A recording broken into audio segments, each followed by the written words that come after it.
High বন্ধুরা, তোমরা নিশ্চয়ই খুব ভালো আছো। আমিও খুব ভালো আছি। তো আজকে আবার চলে আসলাম নতুন একটা রেসিপি নিয়ে। তো দেখতে থাকো আমি আজকে কি বানাচ্ছি। তো বন্ধুরা, আমি কিন্তু এখানে বানাচ্ছি যেটা হলো লাউ পাতার বড়া। তা লাউ পাতার বড়ার সঙ্গে আমার কি কি উপকরণ লাগছে চলো আমি বলে দিই। লাগছে, প্রথমে নিয়েছি আমি বেসন, কাঁচা লঙ্কা, রসুন, পেঁয়াজ, কালো জিরে, নুন আর হলুদ। আর এদিকে লাউ পাতাটাকে ডাঁটাগুলো বাদ দিয়ে আমি ভালো করে ধুয়ে কুচিয়ে নিয়েছি, কারণ লাউ পাতার মধ্যে অনেক ধুলো থাকে, ছোটো ছোটো পোকামাকড় থাকে, এই জন্য আমি সমস্তটা ভালো করে ধুয়ে পরিষ্কার করে নিয়েছি। এবার আমি লাউ পাতার ভেতরে পেঁয়াজ, রসুন, কালো জিরে, নুন, হলুদ, বেসন সমস্তটা ভালো করে দিয়ে আমি ওটাকে ভালোভাবে চটকে মেখে নেব। তো আমি এখানে বন্ধুরা চালের গুঁড়োটা ইউজ করিনি, তোমরা কিন্তু চালের গুঁড়োটাও ইউজ করতে পারো। সমস্ত উপকরণ আমি দিয়ে নিলাম, দিয়ে আমি খুব ভালো করে এটা মেখে কিছুক্ষণের জন্য রেস্টে রেখে দেব।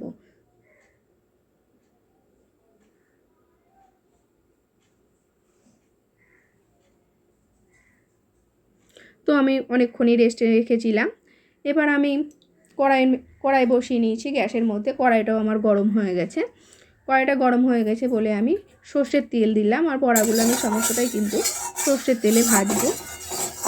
সর্ষের তেলে যে কোনো রান্নায় খুব টেস্ট হয়, সেই জন্য আমি সমস্ত কিছুই সর্ষের তেলে করি, একমাত্র লুচি পরোটা বাদ দিয়ে।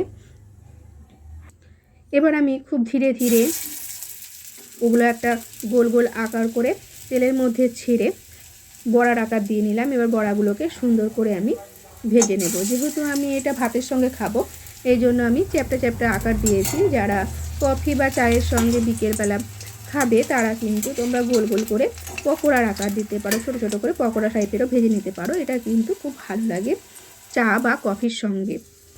তো এরকমভাবেই আমি সমস্তটা ভেজে নেব। আর গ্যাসটাকে আমি কিন্তু খুব সিম করে দিয়েছি।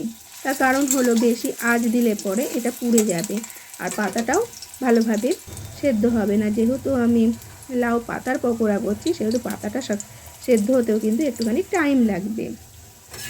এবার এক পিঠ দেখো খুব ভালোভাবে ভাজা হয়ে গেছে বলে আমি উল্টে দিয়েছি। উল্টে দিয়ে আমি কিন্তু আর এক পিঠ ভেজে নিচ্ছি।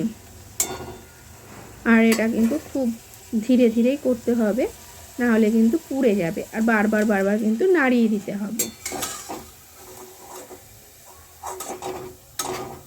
তো দেখো আমি তোমাদের কাছ থেকে দেখিয়ে নিলাম কত সুন্দর হয়েছে লাল লাল করে ভাজাটা।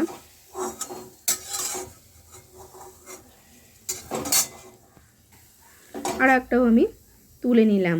এরকমভাবে আমি একের পর এক সব বড়াগুলো কিন্তু ভেজে নিলাম। তো চলো এবার খেয়ে দেখি কেমন হয়েছে। তো সত্যি বন্ধুরা, খেতে কিন্তু খুব সুন্দর হয়েছে। এক কথায় এর কোনো তুলনা নেই। তো আবার দেখা হচ্ছে নেক্সট ভিডিওতে।